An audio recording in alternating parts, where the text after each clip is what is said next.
Solve for x in each of the following exponential indicial equations. Number 1, we have 2 raised to the power of x plus 3 is equals to 64. Now, the step here is to first of all look at the base number, which is 2. So that will suggest to us the possible base that we need in the right hand side of the equation. So what we need here is what number can be raised to 2 to give us 64. And that number is 6. So we have to break down this 64 into 2 raised to the power of 6. So the idea is that when we write 2 raised to the power of x plus 3, it will now be equals to 2 raised to the power of 6, so that the base can be cancelled out. So this base will now cancel out this base, so that we can equate the powers.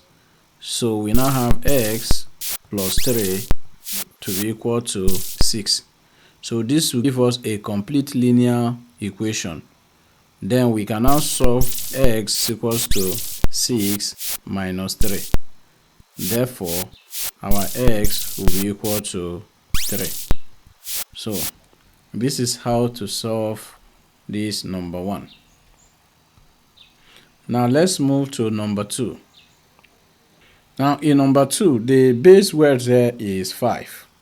So we have 5 raised to the power of 2x minus 1 to be equal to 125. So the base number here is 5, so that we can now look for a number that will raise to the power of 5 to give us 125. So the next step now will be 5 raised to the power of 2x minus 1 will be equal to 5 raised to the power of what? 3. Then we can cancel out the base here and equate the powers directly. So we have 2x now minus 1 to be equal to 3.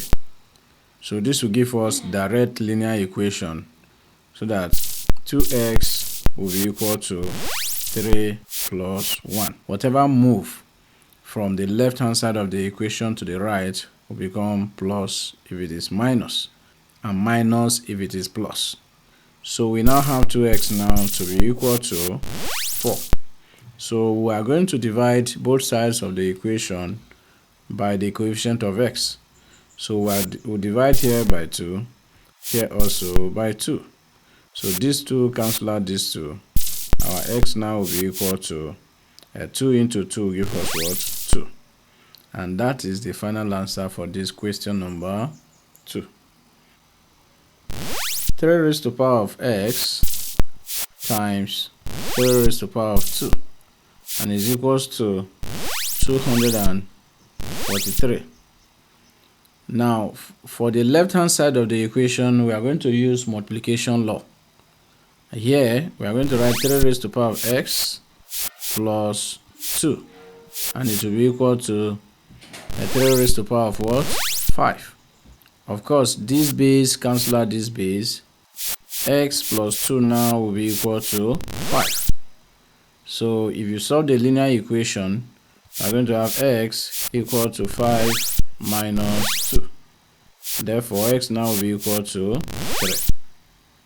So this is how you solve this equation. Now the next one is question number 4. In question number 4, we have 7 raised to the power of x plus 1 over 7 raised to the power of 2 is equals to 49. Of course, 7 is the base number. So we have 7 raised to the power of x plus 1. Now we are going to use division law here, and subtracting the 2 will be equals to 7 raised to the power of 2. So if we evaluate the left hand side, we are going to have 7 raised to the power of x minus 1. Minus 1 because plus 1 minus 2 gives us minus 1. And it will be equal to 7 raised to the power of 2. Now it is time for us to clear the base.